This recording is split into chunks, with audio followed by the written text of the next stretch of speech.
Hi, Lakshmi. Thank you Hi. so much for joining in today and accepting our invitation to guide our students and to mentor our students. So, I formally introduce you and my ways to students which are joining in today. So, guys, we are a career accelerating platform. We actually host these webinars to upskill you, to make you more aware, more conscious of what's happening in the tech industry. And also with this same campaign we want you to grow. And thank you so much, Lakshmi, for accepting our invitation and helping us to them to grow. And also we also have a one program or one initiative where we actually place students free of cost, that is my Gurukul. So I'll tell about those opportunity at the end of session. I will not take much of your time because your stage is yours today. So so Lakshmi, she's currently working in Twitter. She has worked with Amazon and receives a lot of the offers from many startups like Zomato, Paytm, and many more startups. So she will be like a right person for you to ask a right question today. Now, Lakshmi, stage is yours. You can teach. Thank you so much for today. Thank you for such a nice introduction. Hello, everyone, and thank you for the MyWays for providing me a platform to share my knowledge and contribute. So, as you all know, my name is Lakshmi, currently working as software developer in Twitter. So, today I will be taking your masterclass in machine learning, and let's get started without much delay. So I'll be sharing my screen. Let me know if it is visible or if you are facing any audio video problem in the chat section. Also, if you have any questions, please raise your hand or uh, ping there. Okay. So let me know if it is visible. Okay.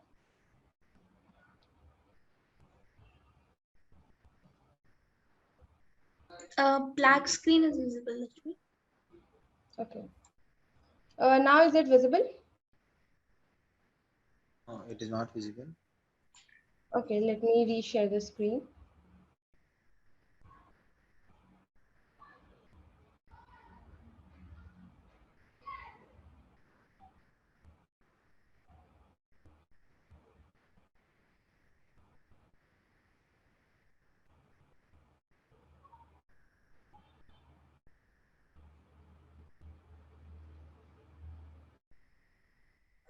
Yes, yeah, now your screen is visible. Your video is coming. Okay, cool. Yes, machine learning is visible. Perfect.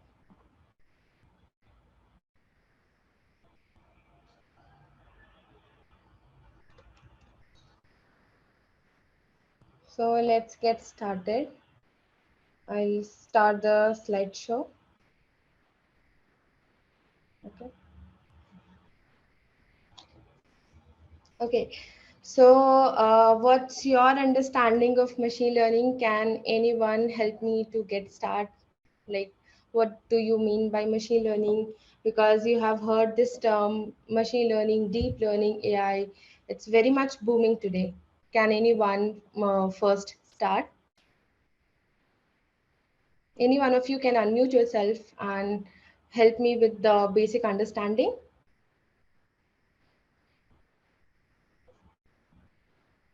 Ma'am, hello. Yes.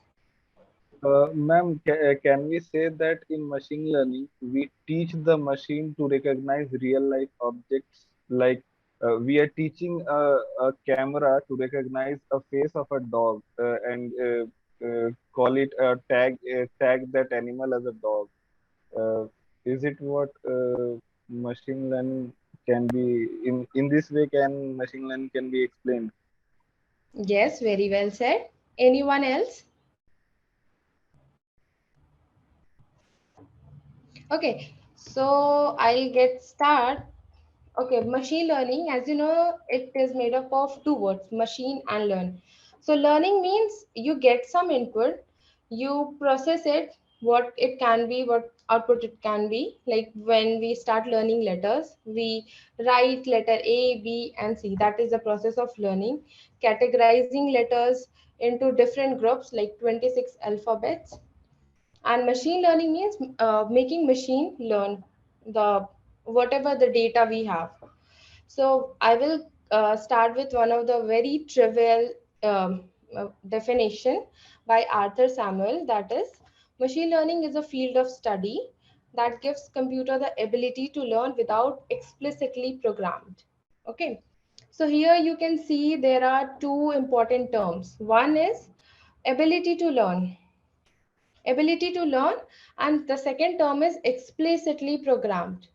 Okay, so ability to learn means machine to understand what the given data is, what the particular feature is, or whatever, like the example that you have said, by giving machine some set of images and helping it to find whether what type of animal it is, categorizing.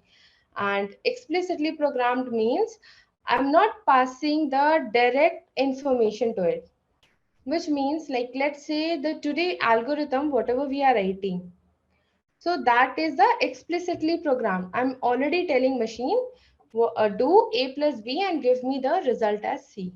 That is called as explicitly programming. Here I'm giving machine two inputs a and b, and I'm expecting third input c. I'm not telling what operator you should be using. Okay. And the second most used definition in mathematical terms was done by Tom in 1998. That is, he defined learning. He defined learning as improving the experience at given task. Improving the experience at given task. So task is, let's say I have to like, for the example what I've said, a plus b equal to c. So the task is finding the value of c for given two input values of a and b. Okay. And experience means how well I'm able to find the value of c, correct value of c, that is the percentage of correct performance. And that is my performance measure.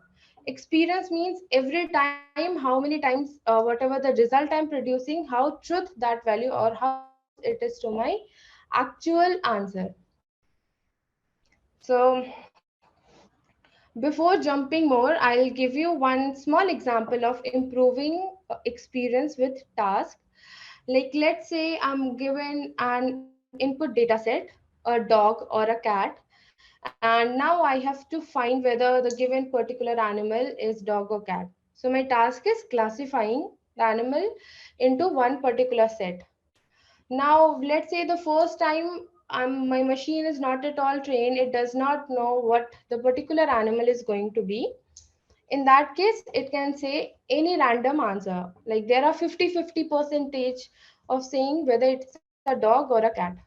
Now with time, if I'm helping my machine through some data or features and saying, okay, this is a dog, this is a cat, and my performance of machine is getting improved each time by doing a reverse programming, that is backfield, and with the help of measuring what the error it is going through. So every time it is producing me a better probability of the particular animal, that is, it is helping me to improve the experience. Okay. Any questions? I'll take that as no. So now I have, like, why we are doing and why we are using machine learning now, like why we were not using machine learning earlier in our lives. So for machine learning, as you know, that we need to provide a lot of data to machine so that machine can get trained. So for that we need, of course, lot of inputs we require. And also earlier we do not have a very powerful systems to process that data. Like whenever you run a good machine learning model, your data set can go in terms of GB, and even for example when we are learning, and today you can see there are a lot of data is present there. So a lot of data helps us to enhance and use the facilities that machine learning is providing. And second thing, for processing these data, for running our models again and again to improve it, we need powerful machines that were absent previously at a reliable and cheap cost. So today we are getting these both things at a better cost and feasible for the common engineer and company to use them and produce our results. That's why machine learning is getting more and more popularized, and also it's also whatever the results it is producing and its capability with the help of human engineer and brain, we are getting more and more fields and areas where we can use machine learning. Okay, so taking one example of machine learning, that is spam classification. Okay, so you have always received different kinds of mails. One of them is one you have always wanted to. Another type of mail, like some advertisements, some of the mails that require your information or you don't want to receive. These mails are called as spam. So, with the given definition by Tom, we have three basic elements in machine learning, that is our task T, performance P, and experience E. Okay. So let's try to classify this task into these three terms. So first is our task. So what is the task? The task is spam classification. What is the performance? Performance is what is the percentage of the spam emailed that are actually classified versus what is the percentage of correct mails that are reported as spam. And what is the experience here we are getting? This experience we are getting is the user that our email is spam free and how well we are able to receive the correct mail, that is all spam email are getting into spam sections. This is one of the trivial example and one of the most common used machine learning algorithm that you can see in your Gmail or any other mailing system. Any questions?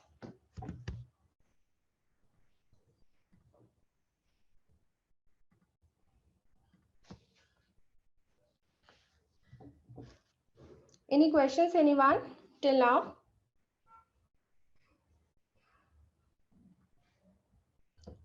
Okay, thank you. So this is very basic about machine learning, and in machine learning, let's jump more into it. So about machine learning, we have two types of machine learning, that is supervised and unsupervised machine learning. So how machine learning actually work is, let's say we are given the set of data, whatever data we are given, we try to find what are the features that particular data is. Like let's say you are a human and we have to classify what particular gender you belong to. Okay, in that case, how are you going to classify between girls and boys? You're going to look features, right? So what are the features that we need to consider for that classification?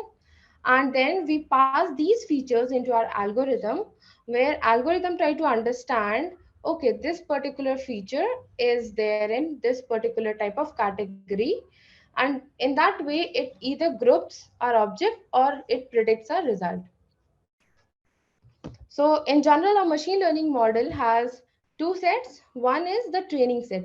Training set means whatever the input I'm giving to my algorithm to learn. And one is the testing set, in which one is the testing set where I'm testing my algorithm, how well it is performing and how better or how close the results are to how close the actual results they are. So the better the model is, and closer the result will be to the actual ones. Okay. So one question I would like to ask, can anyone help me to understand like what is the difference between algorithm and machine learning, and when we should use what? Anyone like to unmute themselves?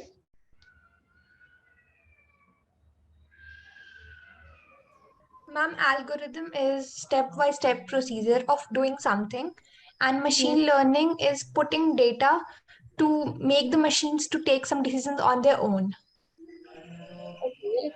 In machine learning also we do follow some steps. Then how it become different? Yes, ma'am, we do follow some steps, but we also make the machine capable of taking decisions based on the previous data and using its own knowledge based on the given amount of data to predict Okay. the outcomes.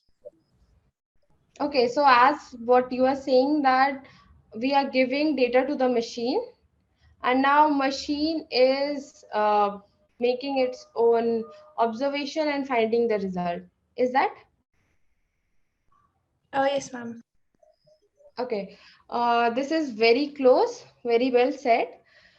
What happens in a traditional algorithm? We give input. Okay, like let's say I'm making a function y is equal to 2x plus 3, and also here I'm giving the logic, like what will be the precedence of x, like x, my incident angle will be 2, my interception will be at height 3.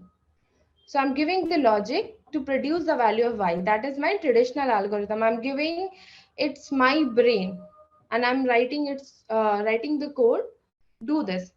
And in machine learning, what we do, we give the value of x to machine, like my x value can be 2, for that my y value will be 2. My x value is 3, then my y value is 3. And I'm giving machine a algorithm, sort of, like y is equal to ax plus b. I'm not telling what is the value of a and b can be. Okay. I can give it in form of a polynomial expression as well, like y is equal to ax square plus bx plus c. Now here, with the values of x and values of y, I'm telling my machine, okay, find what is the value of a, b and c can be. Okay, I'm giving lot and lot of input. Here I do not have to give one input to produce the correct output. I have to give a lot of input. Machine is going to make mistakes.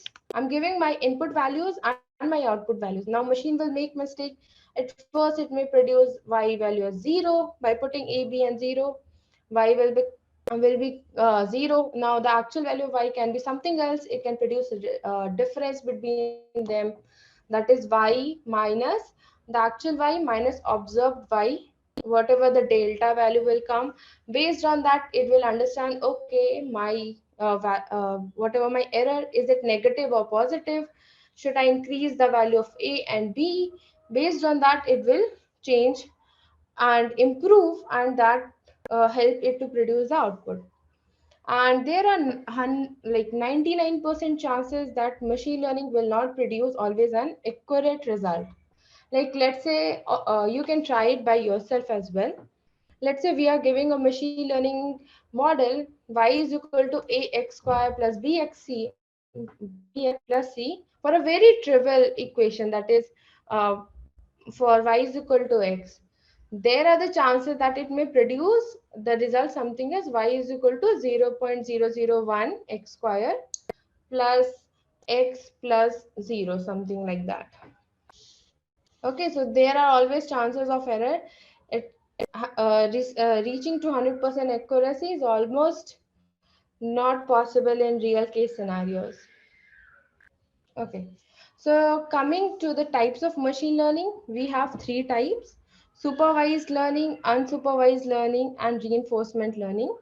We are going to go each of them one by one, and they also have subdivisions between them. Okay, as I have shown you here, I have presented you two major, that is supervised and unsupervised. And in machine learning, the feature extraction part, this is not the responsibility of machine. This is our responsibility. We have to tell the machine what all features are there based on which you have to take actions. Okay. Now, supervised learning. Okay. Anyone can help me to understand what is supervised learning without seeing the slides?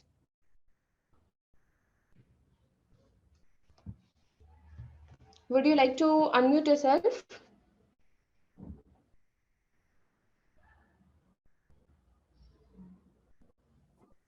Supervised learning, you will be giving the machine some examples for it to learn, and then Hmm. according to the learned example, it will try to categorize or use the algorithms that or the logic that he has formed on new uh, examples. In unsupervised learning, we are not going to provide any examples. Okay. Examples in the sense we are providing input as well as output for the machine learning. Very So well in said. unsupervised is we are not providing, it will do it on its own. Okay, very true. So in supervised learning, what happens? We help machine to learn by using labeled data set. Okay, so what is labeled data set? Labeled data set means whatever the input I'm having their output as well. So I'm providing machine the very accurate set of data. Okay, for this given value, you are going to get this result. So now machine know very well, okay, what will be my error? Like if you see from the very start when machine will start learning, it can see, okay, for input 3, my output is getting something as 4. Like let's say a very trivial example, y is equal to x, so my error is 1. It means whatever the intercept I have taken, I have to reduce that value to get the answer as 3. Okay. Supervise means someone is helping the machine to get the correct output, to understand what the correct output is. Like let's say I'm giving machine the images of cat and dog. Okay. And I'm labeling that this particular image is of cat and this particular image is of dog. Now whenever the machine is seeing that image, it can figure out whether it is cat or dog, because first it can go like 50-50 percentage, and then it will understand the features. Okay, for cat, this particular feature is there. For dogs, we have this particular feature, and based on that it will keep on improving. So that is supervised learning. We are giving data to the function where output is already predicted. Basically, here if you see, we have two categories: one is data, one is output. Machine has to fit one equation. Okay, this is particular equation to get this as result. We have two major categories in supervised learning. One is regression, other is classification. Let's jump straight to it. Before going, here is a beautiful example of daily life. We have, नानी आ गए. can you please mute Hello. yourself?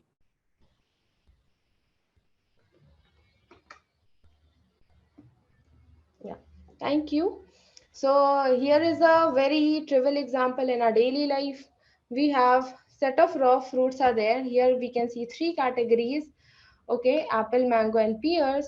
Now we have a training set and we have a value of desired output, and we will feed it to our algorithm. So now what the algorithm will see, okay, we are telling this particular fruit is apple. Now it has few features, like color will be red, its shape will be somewhat around round, and for mango the shape will be somewhat oval distorted in the bottom. For pears the shape will be oval but distorted in the top, and color can be somewhat around green and yellow. So it will understand, okay, this particular feature goes to this category. Any questions till now? Excuse me, ma'am. Okay. Yes. Ma'am, in supervised learning, we will be providing the algorithm or the machine will process it by itself. So in machine learning, it's not our responsibility to provide the algorithm. Okay. In here for apple, mango, pears, what we are giving some set of data points of each fruit. Okay, for this particular fruit, these are the features, like what is the color, what is the texture, what is the size, and based on that like here I'm telling you 3 input, there can be many more inputs as well. Okay, so based on that, now machine has a responsibility to understand, okay, something with the color green, shape somewhat like oval with distorted in the top, and what its texture it is, we are giving these attributes. Now machine will judge, okay, if this attribute goes to pears, now this attribute goes to mango. Now for any new data, if it has attributes similar to the mango, it will produce me some percentage. It cannot, like, it does not always produce 100% result. Okay, this is 100% mango. It can go to like it is 70% mango and 30% pears. Now wherever I'm getting the greater percentage, there I'm predicting, okay, it has greater possibility to be a mango. Is it clear now? Yes, ma'am. Thank you. Okay, there is one question in supervised learning. Are we are giving attributes of the object and machine is judging the input and giving output. Yes, true. Machine is processing and understanding like which attribute goes to which section. Okay, so now I have first type of supervised learning, that is regression. Regression means continuous type of learning. Okay, continuous results for the, like, continuous output for the input. Like it helps me to understand what is the relation between independent and dependent variable. There is always a equation involved in regression. Like I'm here, the very trivial example I'm using, y is equal to x. Y is the function of x, where y is my dependent variable. Its value is always dependent on x, and x can be anything. Now here the responsibility of my machine is to find how y is dependent to x. Like it can be y is equal to ax square plus b, or y is linearly dependent, y is equal to ax plus b, or y can be inversely y is equal to 1 upon x, whatever it can be. It can be like any form of equation. That is a responsibility of machine to find. Okay, let's take an example. So here I'm having one housing problem. This is very common problem used. So here I'm given the whatever the area of my house, and I'm given the price. Now in label data set I'm given, okay, the house with the area 1000 can have price something near to 200, and house with the particular area with X can have price something about Y. These are my data set points.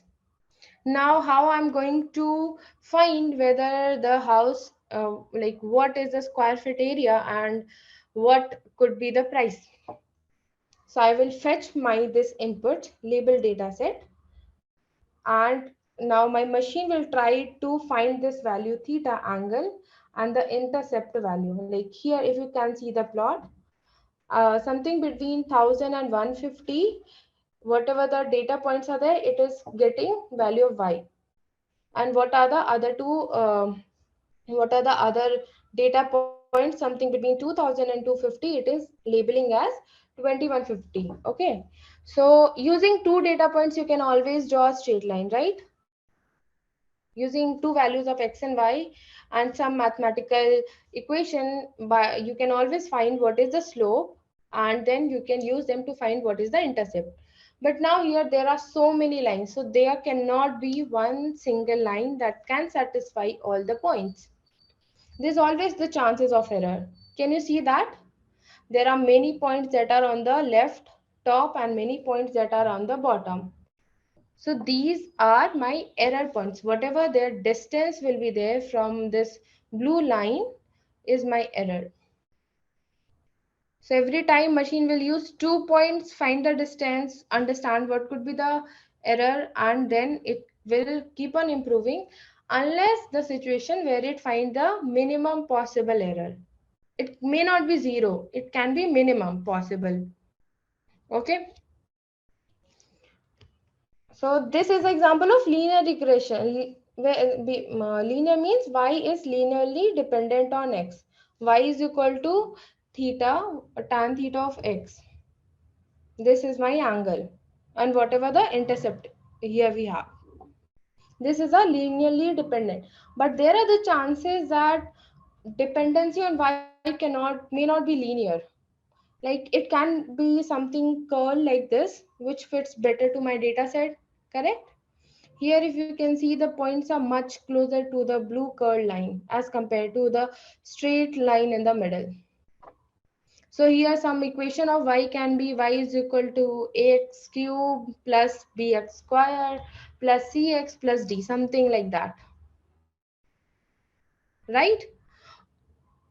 But here again I'm using just one feature of my house, that is only one value in the x-axis and y-axis, right? But this is not the real world scenario. In real world we have lot of features for one particular data point. Like for house, what are the other feature you can think of? What are the other feature in which the price of house can vary? Anyone? You can use the chat box as well to comment whatever your thought process is.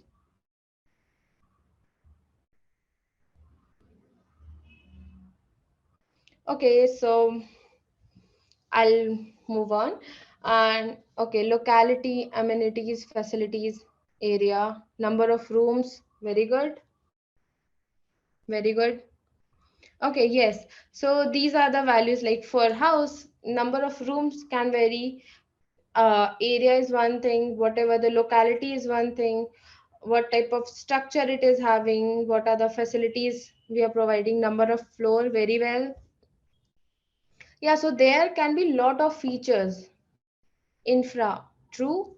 There can be lot of features. There cannot be only one variable, that is x. Y can be dependent on 3 4 variables, like y is equal to something ax1 plus bx2 plus cx3.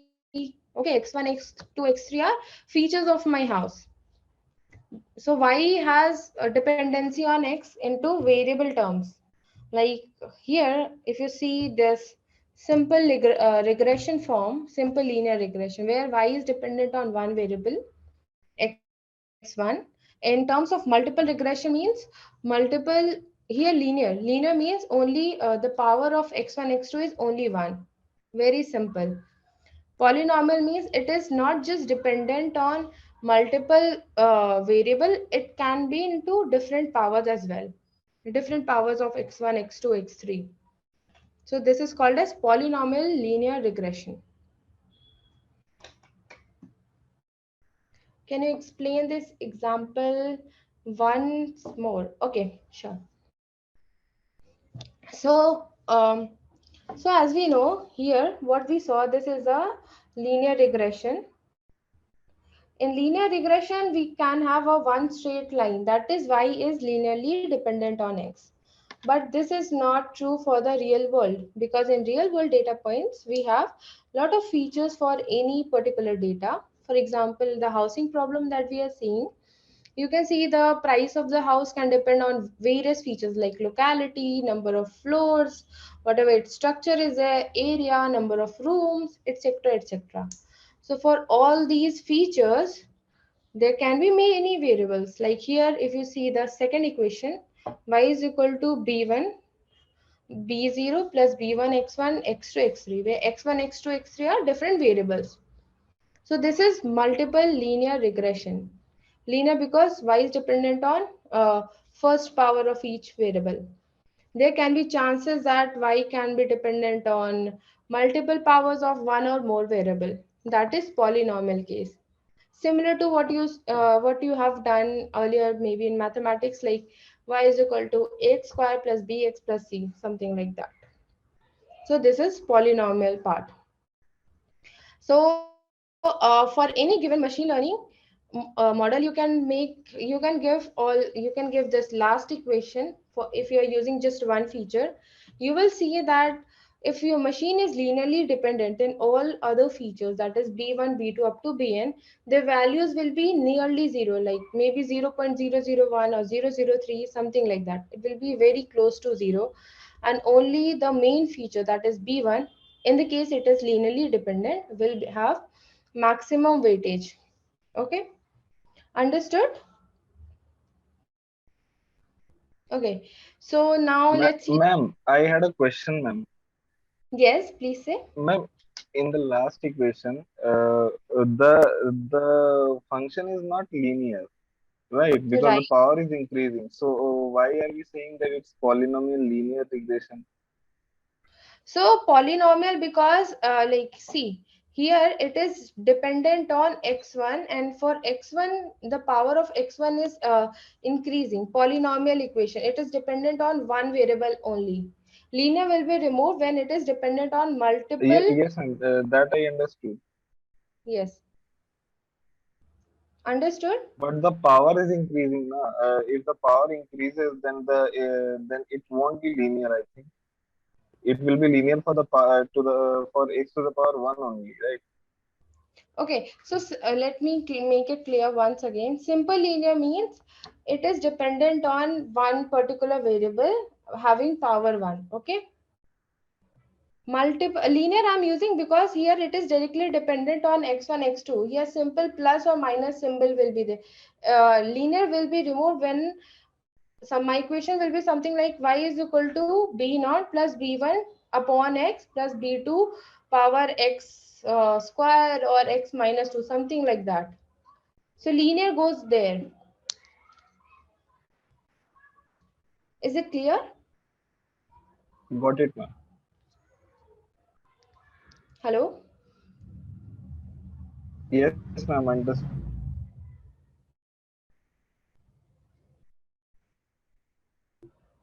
Okay, linear is like here my equation is directly saying y is equal to x1 x square something. If something it goes into some other form like y is equal to 1 upon x cube or something like that. Here I'm defining the powers, right? A and b and these powers I'm sorry, x key power I'm already defining. That's fine.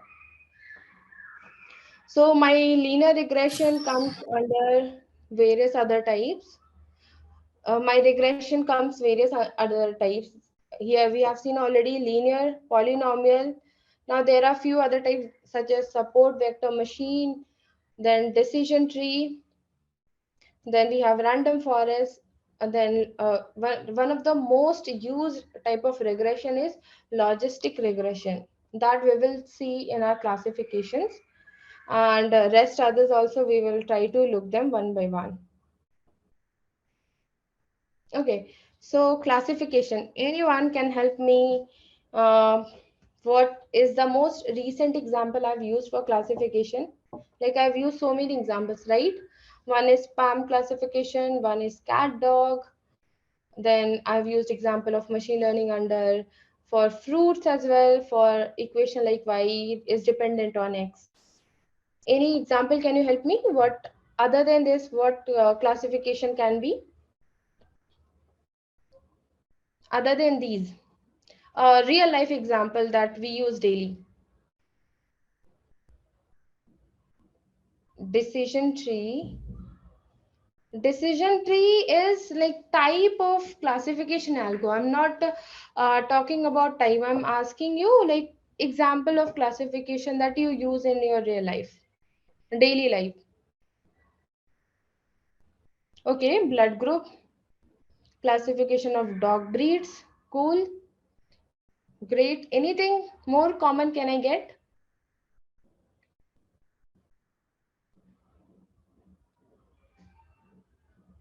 Like any other example? Okay, so classification is very internal part of our daily life. We daily do classifications here and there, like classifying between food we eat, classifying between objects we have around us, classifying between whatever the human being we are interacting with based on their facial features. In pandemic, we have COVID zone classification. Good example. Different shops. Yes, very true, very true. Good. So in daily life, we do a lot of classifications. Like you classify between day and night. This is day, this is night. You classify between like whatever the food you are going to eat, what is the object around you, what is the person you are seeing, or plants, animals, everything. They are example of classification. In ATM, we have yes, based on our internet search. Yes, very true.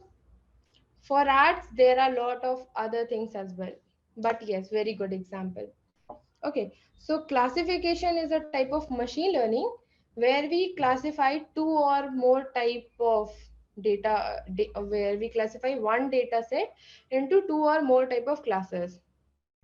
Okay, so one of the example that was used very initially was cat or dog, and other type of example is MNIST dataset or MNIST classification. MNIST is one of the very highly used dataset for learning machine learning algo whenever we are using for classifying numbers, like number 0 to 9 number classification. MNIST dataset or MNIST classification is used for that. So now how are we going to classify between numbers? Can you help me to understand that?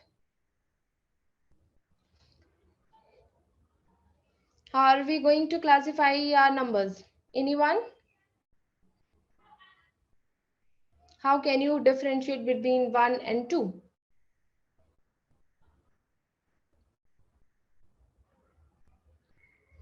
Okay, so I'll go and help you with that. 1 for prime and composite. Yes, that is also classification. 2 is even. Magnitude, binary. Okay. I'm providing the image of two numbers, that is 1 and 2. Now, anyone would like to speak and help me how I'm going to classify that? Shape, yes. But how machine will understand what shape is? Machine does not know how to process image. Machine, any particular machine, especially when we talk about computer, it is going to evaluate all the results in terms of 0 and 1. So how it's going to know this particular number is 2 and this particular number is 3? Pixel density. Okay, no ASCII values, no. I'm not providing any of these. I'm just providing image. Sorry. Dimensions, ma'am. How dimension? I'm providing a square image, and inside that I have a number 1 and 2. Okay, I'll help you with this pixel matrix. Good. Now what I'll do is, as you know that every color has three parts: red, blue and green, RGB, right? And if I'm providing one color, let's say for simplicity I'm providing it in black and white. It is having only two values, either 0 like either 0 or 128, either white color or black color. I'm providing a pre-processed image, either white color, like if you can see the word classification, inside C it is 128, outside C it is 0. So now if I'm providing machine my one image, like 28 cross 28 is the dimension. So what will I do? I will like these 28 these 28 cross 28 matrix will have value 0 or 1. And if it is 1, it all the surroundings, all the straight surrounding in the center or something will be 1, and all other values will be 0. Okay, for 2 what it will happen, the surrounding of 1 will be in curved shape, and it will have one bottom straight horizontal as well.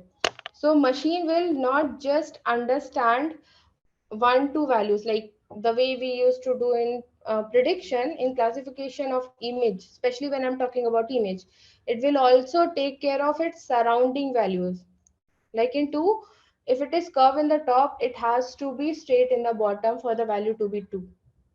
If it is not straight in the bottom, it is again curve in the bottom, it can be a value 3, right? Yes, ma'am. We will go that in detail in some time. Okay, so first here the first example that we were taking was our spam detector. That is, I'm providing emails, I'm telling these emails are spam, these are not. Now machine, go and learn this, and whatever the next emails I'm getting, please already classify them into spam or inbox.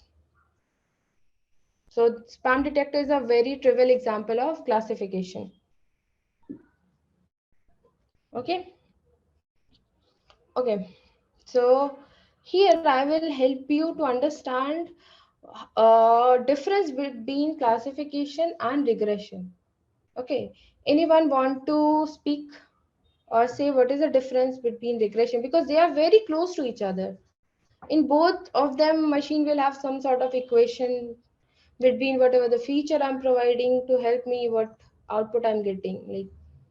Like how this classifier is actually working to give me the result 0 or 1. Like let's say 0 is for spam and 1 is for inbox. It must be Ma'am, having some. ma'am, by judging the past history, whether we have opened the mail from the same email ID.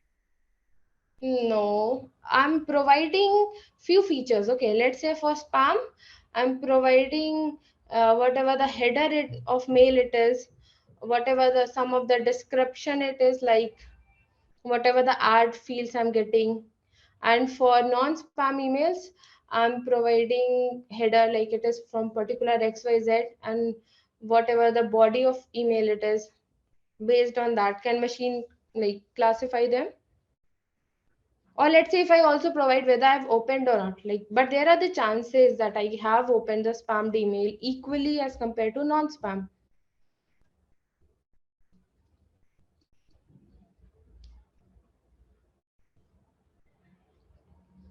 Can anyone would like to try?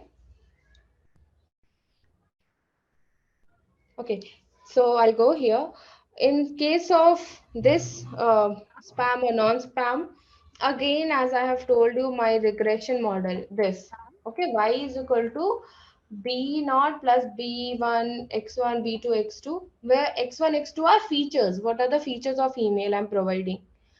I will get some value of y, either 0 or 1, because here I'm taking just two classes. Okay, so 0 1. Otherwise, if I had three classes, my answer would have been between 1 2 and 3, something like that. But how this 1 2 and 3 I'm receiving, like machine will directly tell me, okay, this is not spam. Okay, particular, if I'm using three fruits, okay, particular fruit is my x, like apple or something. Machine will not do directly. What machine will do, machine will use the same regression equations, not this one, not this linear one, some other equation it will use. It will form three values of y, y1, y2, y3. Okay, and these three values of y will have some probability of being each of these three classes or two classes, number of classes I'm having. So here I'm having two class. So y1, y2 will have two possibilities, that, and the two possibilities, that is, if it is spam, the possibility of being spam will be greater than 0.5, greater than half. And if it is non-spam, the possibility of having y2, some other like two variables I'm using, so their possibility will be greater than half for second value. Okay, here I'm taking one example to help you to understand. Okay, so here I'm using n number of inputs. These are the weights. These are weights means that AX1. So the value A is weights. Okay, here I'm passing it to some function, input function, and the sum of all the function will produce me some equation. Okay, now to produce one output, I will here apply one activation function. This is the very basic ingredient. Activation function, it can be a cos function, tan function, or anything other as well, any customized function as well.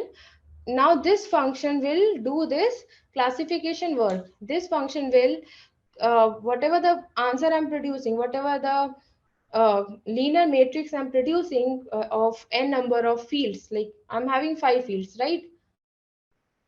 Or for spam or non-spam, I'm having 2 fields, let's say. So it will produce me two values, a linear matrix of two values, 0 1 0 1 0 1. Now this activation function will take these two fields and will find, okay, what is the greater probability. Based on that, it will give me one output. And this is the basic structure of machine learning. Inputs are there. Initially, weights are given. Initially, all the weight values are 0. Now, machine learning will apply some function. Okay, ax is ax plus b or something. Anything it can have, any equation it will produce. It will produce some result. Okay, based on the difference of the result, based on the delta value. Here, the weights will be adjusted. Every next time, the weights will be adjusted. If it is a result is negative, means weight has to be positive. It has to be increased. This is the for adjusting weight. There are various type of error functions. One of the most commonly used is cost function. Okay. Any questions till now? Can you please share the recording? Okay, that will be provided. Uh, any questions here? Ma'am, is it we are applying the function for making the negative value positive? Not negative value positive. Like this is one example I'm telling. Okay, like let's say I'm having a equation y is equal to ax plus b. If my result of observed value of y is less than actual value, it means the a or b value has to be increased, right? So for this example, if I'm getting cost function as negative, it means my attributes, weights, W1, W2, these are weights or attributes. These will, the value will be increased by some number, small value. And again, it will be checked. And again, it will change. It's not always like if I'm getting negative, then I have to do it positive, or if it is positive always, then I have to do negative. This is for one example I have told. For other example, it can work in other way as well. Okay. Ma'am, how will we get to know that like using which algorithm the ML model must be trained? Okay, using which algorithm our machine learning model should be trained? This is a good question. So after covering all the machine learning models, I'll help you with this. Like for machine learning, there are few important parameters, that is our data. Then in real world, our data can be mixed of many noises. So we have to pre-process the data and we have to understand what is the operation I have to do. Okay, like let's say my data is very simple, classify between cat and dog, and it's a very straightforward data, and I'm applying a very rigorous model like random forest or something. I'm doing heavy computation, so that is taking my machine time. It can produce to like overfitting model. In that case, the responsibility is on us. Like we have to understand our data set very well. We have to understand what features do we have. Based on that, we first try to find out what type of machine learning we have, like it is supervised or unsupervised. Okay, then under supervised, do we have to do regression or do we have to classify?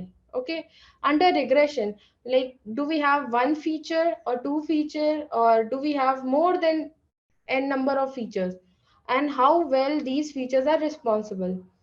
Let's say I'm for housing problem. If I'm saying my house is dependent on color, like it is red color house, then its cost is y. It is blue color, then cost is x. Okay, this data I have received, right? Is it a valid data to judge the price of my house based on color? Somewhat or a lot?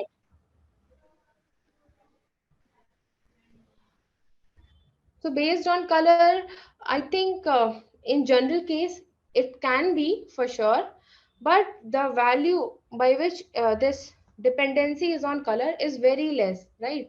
So in general, we can understand the data, we can reduce, we can remove this particular feature. Then number of features we are left, then we have to apply the regression, type of regression we want, like number of features, whether it can be polynomial or not. Okay, for this, if you see this example, all the red crosses are very close to the center part. When we plot it, we see, okay, this is very close. So this could be the, what could be the type of equation? It can be either linear, or second, it can be either x square or something. It cannot be more than like 2 or 3 power of x, right? So in machine learning, what type of model we have to decide is based on various parameters. I'll be covering that at the end. This was in a general format. So here till now we have learned general machine learning model. We have inputs. Features are given, based on that various weights are there. This is the responsibility of machine to find what weight I have to put. For that we apply some function, like we give some random equation, machine try to find those weight. In case of classification, it has an activation function to produce only one output, and after producing output, it try to find whatever the difference is, whatever the error is. Based on that, my weights are get updated. So this flow that is going forward from input to output is called as forward feed, and the flow that is going from my observed output to weights is called as backward feed. Okay, in classification we have logistic regression, k nearest neighbors, decision tree, support vector machine, and naive Bayes. Two of the very important and commonly used in real world is logistic regression and naive Bayes. Logistic regression have something similar to regression, applying just one activation function, like as you can see at the end. This is the logistic regression curve. And second is naive Bayes, which is based on the probabilistic decisions. So logistic regression, if you see here, we have two data points. One is at y is equal to 0, other is y is equal to 1. So can you define a straight line to classify them? What could be one simple regression equation to classify them? If I draw a simple vertical straight line, right, at the end of y is equal to 0 and before y is equal to 1, that could be one simple straight line. Linear regression, what we were doing. But in case of logistic regression, here my output is only having two values, either 0 or 1. It is just two classes. So that straight line could not be the actual way for classifying it, right? So here, when I'm applying my linear regression model, it is giving me a straight line, something like blue, and as you can see. And now I can do two things. Either one point where this model, this blue line crosses the orange one in the center. What I can do is, whenever the value is greater than 0.5, I say it as 1, and whenever the value is lesser than 0.5, I can say is at 0. So that is applying activation function to my linear model. Okay, and the logistic model is in terms of tan. Here is a simple equation written for this particular type of classification. Any questions till now for supervised learning?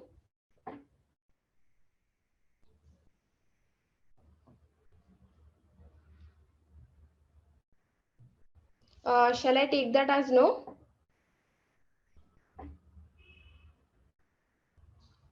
Okay. Anyone have any questions can always drop in the chat box. Now let's come to unsupervised learning. Okay, anyone want to give me one example of unsupervised learning before we go ahead?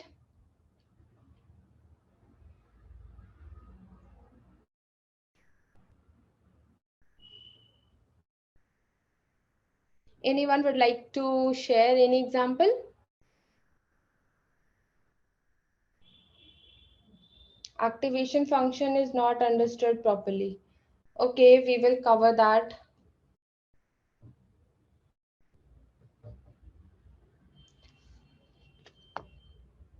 Predicting incidents. accident, sorry. Okay, this can be. But in predicting accidents, do we have past input and output values? Whenever you receive a question, I have to apply machine learning. Don't go and apply any algorithm. First ask few questions to yourself. Okay, what is my input? Whether I'm having output or not. Okay, and inside my input, what all features I'm receiving. For all the features, what are the features that are not useful, that are just given randomly, and then find useful features, and then try to understand what output I want to receive. Based on that, you have to apply your model initially. Any other example? Predicting weather in certain areas. Okay, so for predicting weather, like, can you help me? What input and output do you have? Or it is like machine sees and try to understand what weather it could be. Okay, so any type of data set can have either supervised learning or unsupervised based on how data set is given. Okay, temperature, humidity, decrease, increase. Okay, cool. So for, let's say, two examples. Okay, we are having predicting accidents and predicting weather in particular area. So for predicting accidents, like if I'm having some past data set, okay, like I'm having a camera recording, a vehicle is coming very fast and is surrounded by lot of vehicles. So there are the chances of accident. I can have values like speed, what are the neighboring objects, and I can have a previous data set of images whether accident happened or not, true or false. So if my result is given, it means it is supervised learning. If I'm providing my machine just the images, like particular vehicle is there surrounded by many vehicles, image or video, and I can give speed values. Okay, speed value is more than that, or I'm not telling either it was accident or not, it become unsupervised learning. Okay, same goes with predicting my weather. If I'm giving, okay, if my temperature is greater than x values, okay, if I'm giving the very high temperature values and humidity values, and I'm saying that, okay, this is a summer season, this is a winter season, or this was a rainy, or if I'm giving image with having different color density and telling what is the weather, that becomes supervised learning. Otherwise, if I'm giving just the images, I'm not telling whether that image was whether it was summer, winter, or what weather it was, and I'm just telling, okay, do one thing, classify these images into 4 classes. Now machine will classify it into 4 classes. Okay, that becomes unsupervised learning. Is that clear? Okay. So in unsupervised learning, machine actually don't know what that particular class can be. Okay, like let's say if I'm providing my machine particular image with a high with a high temperature values, then machine is going to put all these images into one class and it will say this is class number 1. If I'm giving machine low temperature, it is going to just gather all those input data set and put it into one group and say, okay, this is my class 2. Machine does not know it is summer or winter. It is just 2 classes for machine. And this is opposite of classification. In classification, machine know this is summer or this is winter because we are telling them, right? So in unsupervised learning, we are just giving jumbled data set. We are giving their features. We are telling machine classify or divide them into different groups based on patterns, whatever you can find. We are not telling what patterns you have to look on. We are giving them feature, right? We are giving them features like what, like if I'm saying for predicting weather, we are telling them, okay, this could be the image color, this could be the temperature, this could be the humidity values. We are telling those features, but we are not telling below this what it will be, above this what it will be. I'm just telling key cluster them into different groups. This is unsupervised learning. Here no training set is there, no label data set is there. All the data are just raw data, and there is no output provided. Okay, like here, if you see, these are the points. Now machine very well understood. Okay, on the left top, this is some one class, on the this could be other class, and this is other class. It could have done other way as well. It could have divided these red balls into one and could have combined these green and blue balls into one. If I have asked my machine to classify into two classes, here the user must have asked it to classify into three classes or something. Okay.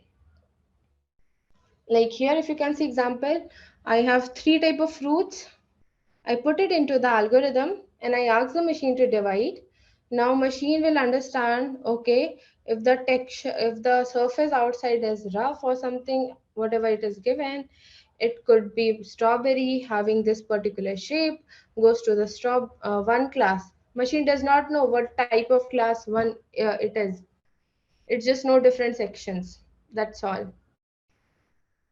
Okay, so are you able to understand difference between clustering and classification? Because it is very important to understand how machine works in both of them. Anyone can write like yes or no something to help me understand whether it is clear or not.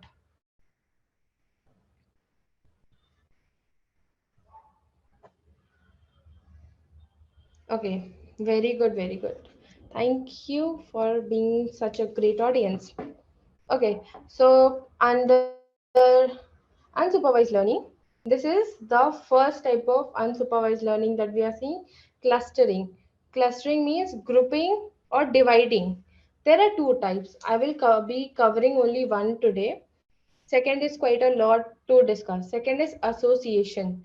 Clustering means division, like dividing it into groups. Association means finding the features that is same between two particular data set. Okay, in clustering, what happens? Let's say I have given different type of fruits. Okay, so now machine what it will do? It will take two fruit at a time. It will try to divide them using color. Okay, like first you can see the color is dark green and that is light lime color. In second, you can see orange and red. So by this, it will try to divide them using color. In second, you can see it will divide it using shape, like square or some distorted shape. And then for orange and other fruits, like one is having bigger shape, smaller shape, what is the dimension, size. Okay, so clustering means dividing. And the second type is association, which we are not covering today. You can go ahead and read that. For association, their purpose of machine is to find the attributes that will join two or more data points into one. Like if you see orange and apple, the size is almost same. It means they come into same category, right? So association is for grouping into one. It is for, clustering is for dividing, association is for joining them. These are the differences between them. Okay. So till now we have covered supervised machine learning and unsupervised machine learning. Under supervised we have two types, regression and classification. We have different regression algorithm, we have different classification algorithm, and then we covered clustering and we have associations. Any question till this point?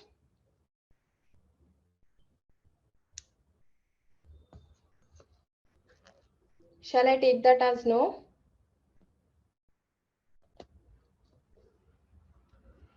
Okay, let's move ahead. Okay, reinforcement learning. This is the new term in machine learning.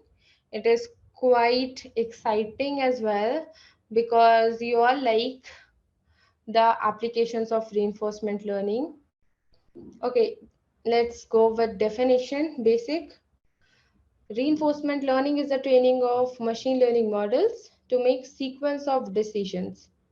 And second is reward-based system. Can anyone help me? What is the sequence of decision means here?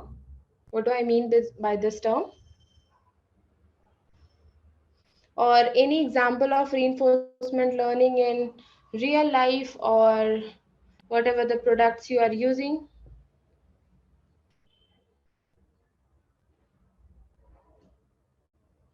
Would you like to comment on this, or anyone would like to speak?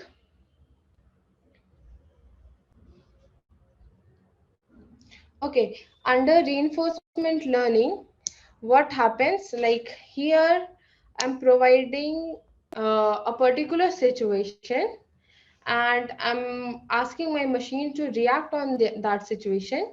Now machine will react and produce a particular result.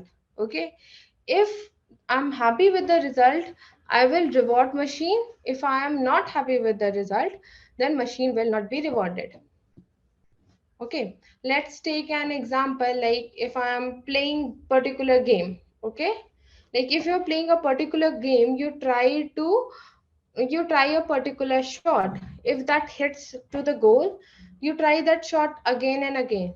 If you're not able to get the result, you don't try that shot, you try something new.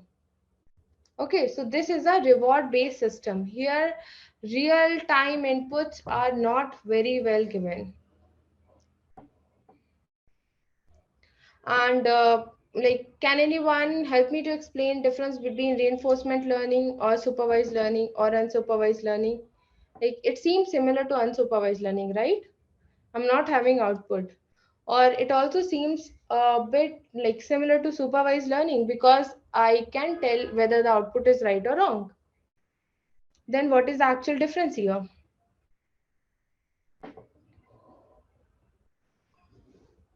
Anyone? No input. Okay.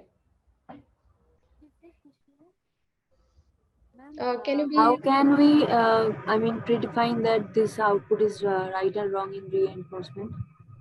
okay? So, like, let's say when you're playing football, you're trying one particular shot and you are hitting the goal. If you're hitting the goal, it's right, correct? If you're not hitting the goal, it means it is wrong. This is a very simple example. Other type of reinforcement learning, like I'm having a recommendation system. You are seeing an ad in your computer screen. You will click on that ad, and whatever it is asked to do, like you have to buy a product, you go ahead and buy.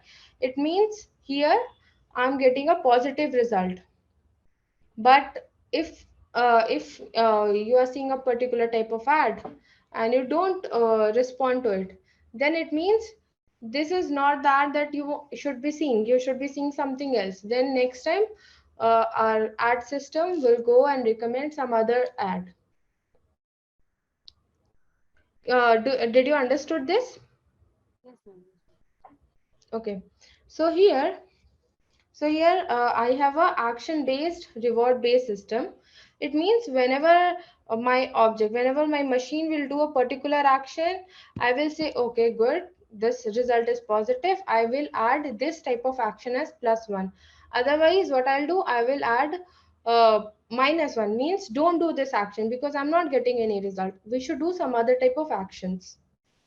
Okay, and again I will feed input to my machine. Now machine have some idea. Every time machine will get new input, it will get some more idea. Okay, this type of action should not be used, this particular type should be used, and then it will try to get some result. If it is getting, it will work, or it will not.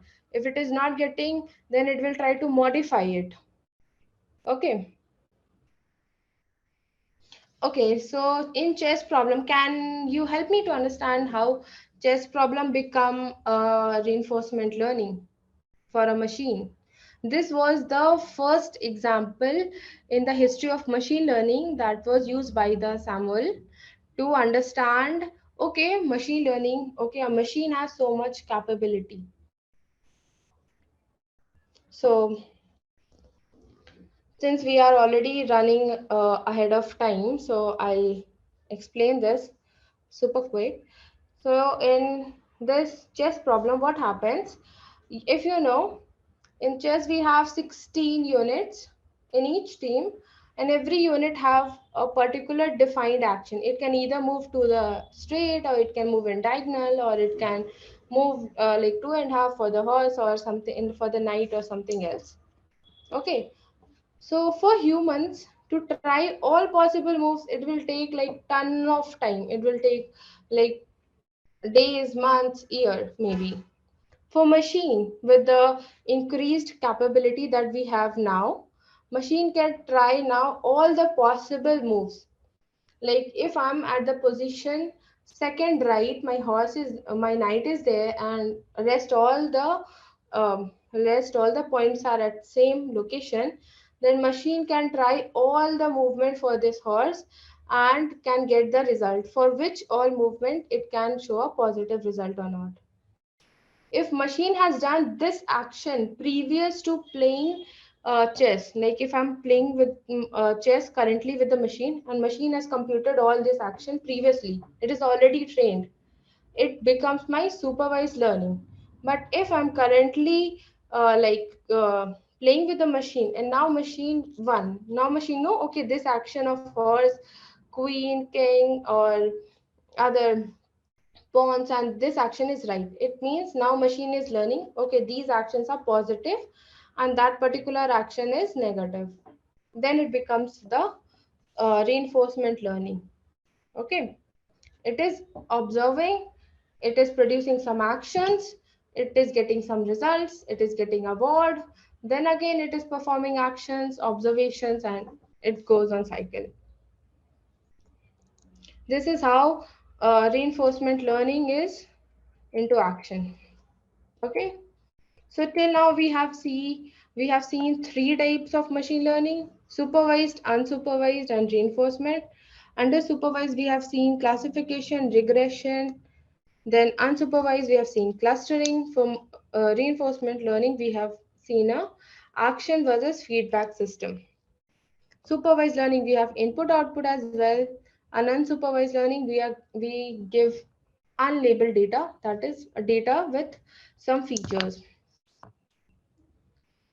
Okay, so have you seen this diagram earlier, like in your bio books, 9th, 10th or something? So how does the human neuron work?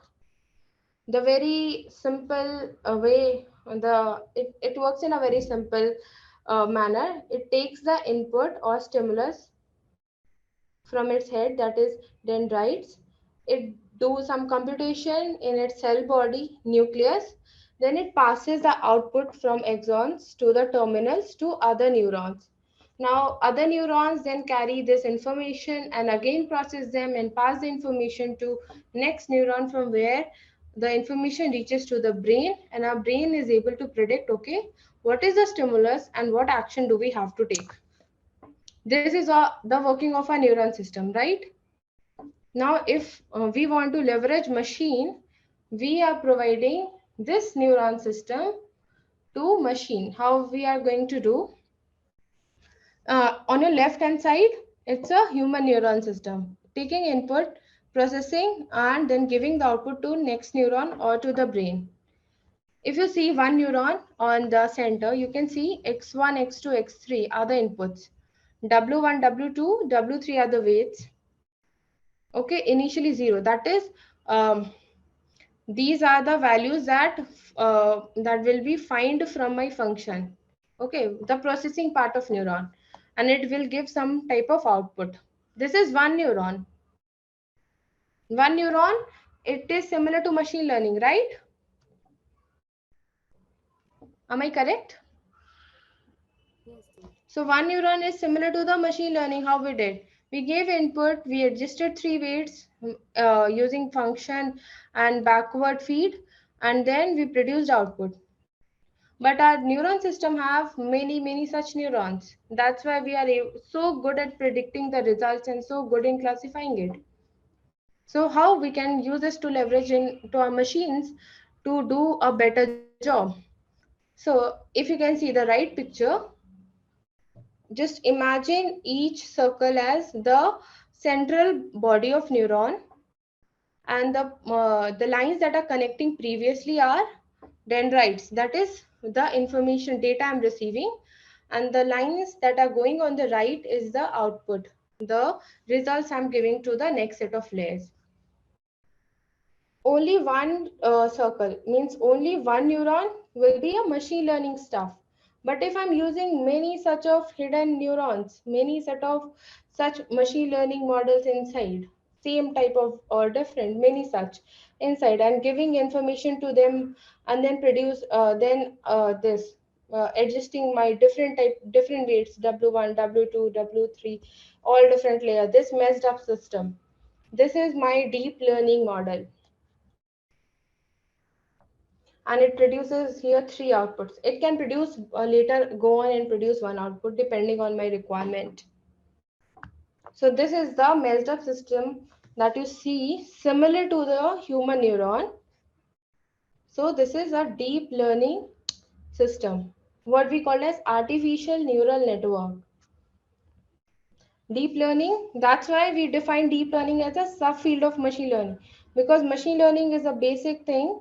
Using machine learning, we do some more mess up, and we add more number of neurons, and we add more number of hidden layers, different layers to process the data more and more. So that's why it's a subfield of machine learning that is concerned with the algo inspired by structure and function of our human brain. It is similar to the neuron of our brain. And so it is also called as artificial neural network.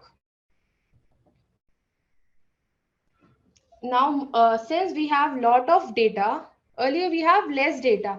So the time when we have less amount of data, we started with machine learning, understanding different types. And as the time passed, now in 21st century, we have so much data that we can leverage the possibilities of machine learning by combining more number of layers, and we can produce the better accurate results, similar to how our neural system work. So now here I'll help you to understand how it is different. So in machine learning, we have inputs, we have set of features, then we give them to our learning, that is machine, to find what algo or what equation should be used and produce output. In our deep learning, we do not do this feature extraction. We have our input, we give it to machine. Now machine, we feed machine with different hidden layers. Hidden layer is nothing, just the multiple set of neural layers. Now machine will understand, okay, which all features should be used or what features can be neglected, and it can neglect them, and it can learn upon it to produce our required output. So here feature extraction part is also done by machine. We just have to put the input in the form a computer or a particular system can read. Is that clear to everyone? Ma'am, can you please repeat what you just said? Okay. So in machine learning, like as I told you in housing problem, right? In housing problem, I provided the particular features of houses, that is price, floor, what is the area, locality, etc. And I identified, okay, the price of my house does not depend much on the color. I remove these features. Okay, and I extracted what are the important features, and I fed my machine with those features. So feature extraction, identifying the 5 features of the house based on which my machine should be learning, is done by me. Machine is doing the learning part. In deep learning, what happens, I'm providing my machine with, okay, I'm having houses, and I'm having 5 set of attributes. These could be like these could be location, color, condition, time of build, locality, number of floors, number of rooms, etc. Now machine will understand, okay, which feature is important, what is not, and all the extraction of useful feature, then learning from it, okay, identifying weights, doing a back processing, everything is done by machine. I just have to give my input in the term machine can understand. That's it. Is it clear now?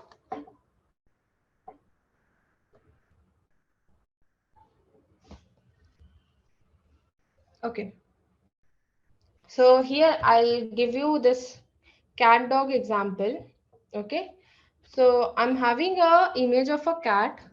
This is like, let's say the image is my 28 cross 28 matrix containing RBG, red, blue, green pixel values. Okay. So every image will have like it will be a three-dimensional matrix, right? 28 cross 28 cross 3. So this is a very huge matrix for my machine to learn. What should I do now? Should I make it simpler for machine? Okay, so now what I'll do, I'll apply this image matrix to my machine. It will go to convolutional layer. This is nothing but a learning layer. Don't like get mixed up. Okay, what is convolutional? What is non-linearity? What is max pooling, etc. Okay, now I will pass these images. Now I will, now machine, some function will be applied. Max pooling means get, like, let's say I have a very large matrix. I do not want a machine, like it will take a lot of time to process. So we can reduce the size of that image by taking maximum of the neighboring 9 cross 9 matrix inside that, and then here this is the max pooling. Otherwise, other pooling method is simply to reduce the size of matrix from bigger ones to smaller, so you can read better. Here max pooling it is written. You can have min pooling, like finding the minimum value, then medium, mean. There are various other functions. Then you can now from this uh, 28 cross 28 cross 3, that is three-dimensional image, it will go and become two-dimensional feature. Then it will be further reduced to become one-dimensional vector machine. And now in this one-dimensional vector, again it will do its feature set. And here these are fully connected layer means from one input value, it is going to all the other next set of output values, and from there some function would have applied to find the predictability of its being a dog or being a cat. That is, here it is binary classification. Binary means classifying into two objects. It can be into more than two, like for MNIST we have seen.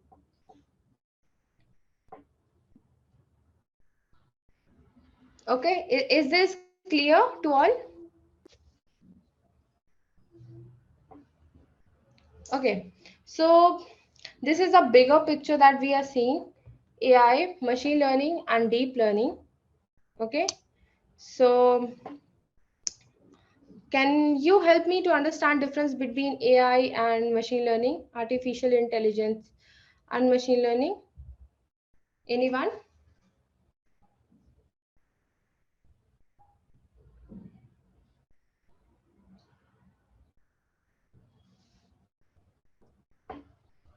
Anyone would like to try?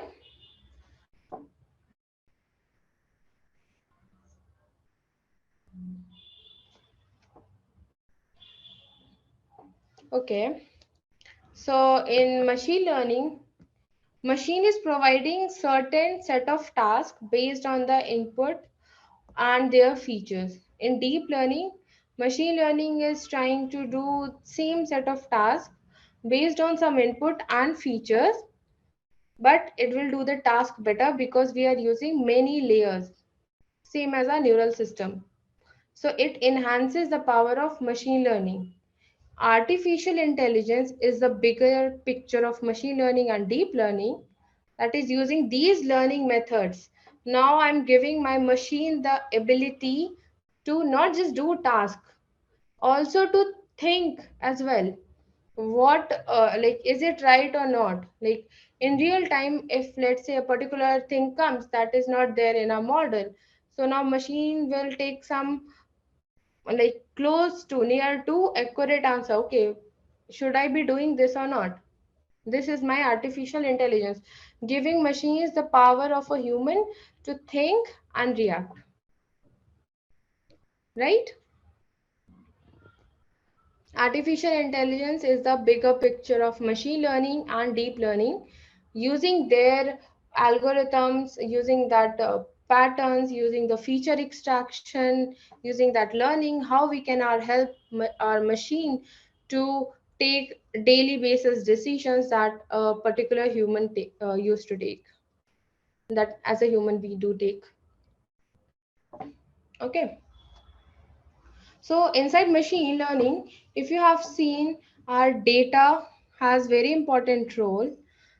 The features inside data have very important role. It means data or whatever the feature that we are providing should be very clear and should be accurate. Like whatever the features are there, like let's say I'm providing a data of 200 houses where the prices of 20 houses are not listed. How my machine will learn that whether these 20 houses were right or wrong or what it is? Or let's say sometimes data, these feature values are missing, output is missing, my feature is missing. Or let's say there are few things, like let's say the house price depends on area.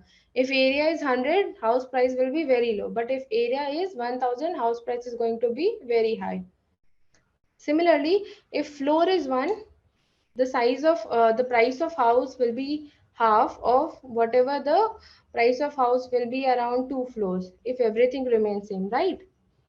So if you see, the dependency of price on number of floor is, like floor is just changing by one digit, 1 or 2 or 3 or 4, max 5 6 7, something around 100. But if you see, the area changes very widely from like 100 to thousands, right? So it is very much like difficult for machine to understand, okay, how much dependency is there, one variable is changing a lot, other is changing less. In that case comes our initial step of uh, uh, initial step before feeding any data to machine learning, that is doing data pre-processing. That is why it's called as pre-processing. The real world data is quite dirty, corrupted, having a lot of noise, missing informations, missing values, incorrect values, everything is there. So how can we make our data more suitable for the machine to learn? So there are like four ways, four basic things: data integration, data transformation, dimensionality reduction, or data cleaning. Data cleaning means identifying what are the features not required. Like one object can have like hundreds of features. Then giving machine all these 100 features is not useful.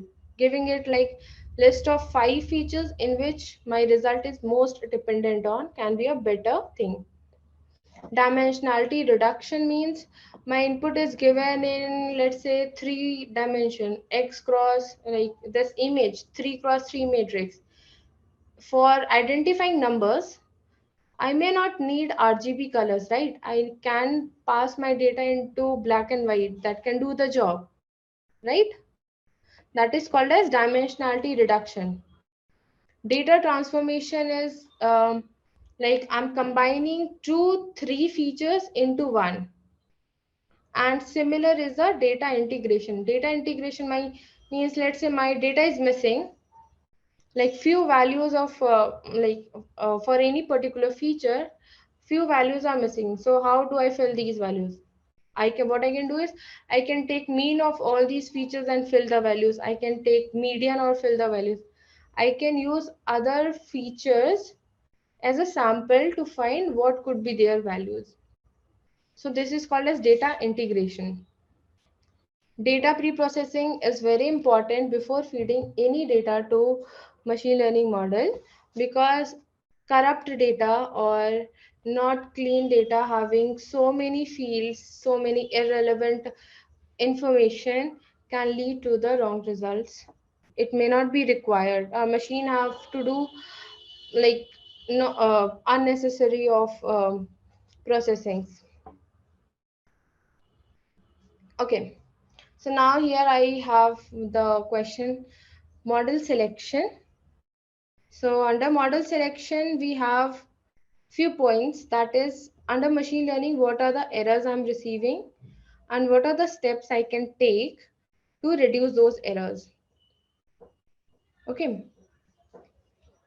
So what are the errors that I'm receiving is, let's say if I'm here, two errors I've listed down, two basic ones that you can remember. Underfitting versus overfitting and false positive versus false negative. Underfitting means when I'm testing on my test data set, machine is producing very good results on my when I'm training my data set. Machine is producing very good results on training part. It is producing exact amount of result. But when I'm testing it on my testing model, it is producing more than 50% as a wrong answers. That is underfitting. It means I'm doing whatever the parameters or hyperparameters that I'm using, I should modify that or I should use different type of model. Overfitting means like let's say for every given training and test data set, my machine is almost providing right answers for the testing data set. It is providing right answers for every new data set. But when I'm giving some real world example, it is not producing the right ones. So this is overfitting, underfitting. Same goes with the false positive and false negative. False positive means whatever the correct value I'm getting is not right. Like I'm identifying a number as 4, which is not 4. That is false positive. That is 3. For 3, that number, if I'm identifying it as something else, it can be false negative. So these are the errors, and you can reduce them by using validation, classifying the data set into 3 parts, not just training and test, but also validation as well, and using the appropriate error functions. So scope of machine learning, as you know, machine learning is not just limited to tech or any one particular sector for predicting weather or predicting stock prices into banking or information. It is today into everywhere, every field, banking, information, media, even into medical, where like in COVID we have seen a lot of examples of machine learning that helped to produce from images whether a person is COVID positive or not, also from the um, given sample of their saliva and the contents inside that. What is the future of machine learning? So the future of machine learning, we have a lot of capability because data, more and more data is coming and more powerful machine is coming. People are more knowledgeable today. They are trying to use these capability and try more other models, customize them. It can be used in operations, safer healthcare. Maybe in future you can see the robots doing critical surgeries, fraud prevention. Like one of the common example is forgery of your PAN card, then currency notes, and then mass personalization. Like we have, like today we all are moving towards using the personalized products. So using machine learning, a machine can tell a better personalized product or personalized composition for a given product for us than any human. Yeah. So that's it for today. We have covered scope, we have covered future, we have covered its possibility, bigger picture into AI. We have covered the errors. We have covered different types, models, and introduction. That's it from my side. Any questions anyone want to ask or anything you want to clear out? Yes, madam. Hmm? Ma'am, can you please explain that false positive and false negative thing once more? Okay, cool. So false positive. False positive means I'm getting a positive result when it is not a positive for me. Okay. Like if I say a cat and dog prediction. So predicting cat and where it is actually a dog. So for cat, it is not a cat, it is false there. So that is false positive for cat. But if I'm seeing a dog, so for dog, it should be result should be dog, but it is predicted as cat. So this is a false result, and for dog it is negative. This is a false negative for dog. Is that clear? Yes, ma'am. Thank you.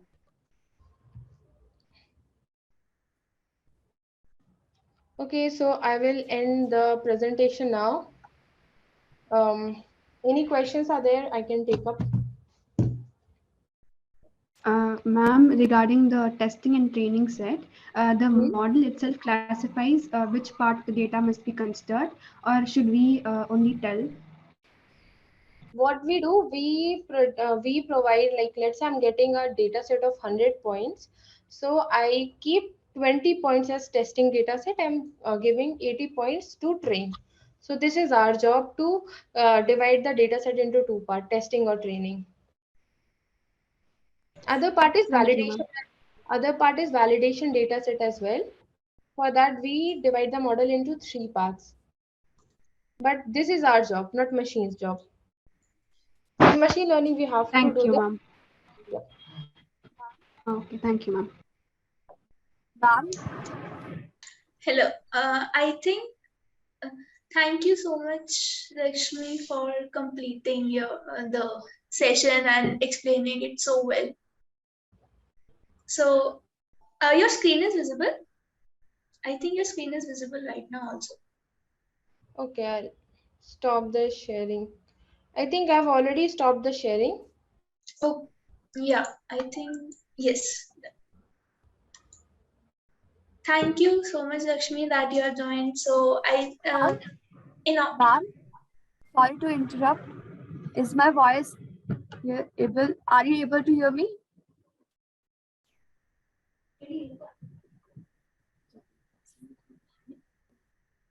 Yes, we are able to hear you. Ma'am, I want some explanation again for the activation function. What was it exactly? Okay, what activation function is exactly? Okay, so under activation function, we can have different type of equations that we can feed. Okay, let's say my machine is producing five classes. Like if I'm having five classes, then I will have a vector of five values like y1, y2, y3, y4, right? For y1, the percentage can be 0.7. For y2, the percentage can be 0.1, and all the percentage will sum to 1. Okay. Now, activation function, what it will do, it will take these values and now it will give you one single answer as a class. What is the particular result? Is it my dog? Is it my cat? Or what it is?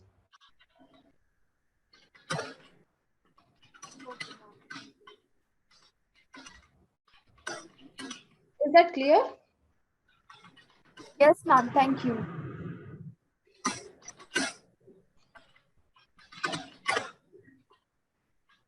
Ma'am, Okay, cool. Any other questions?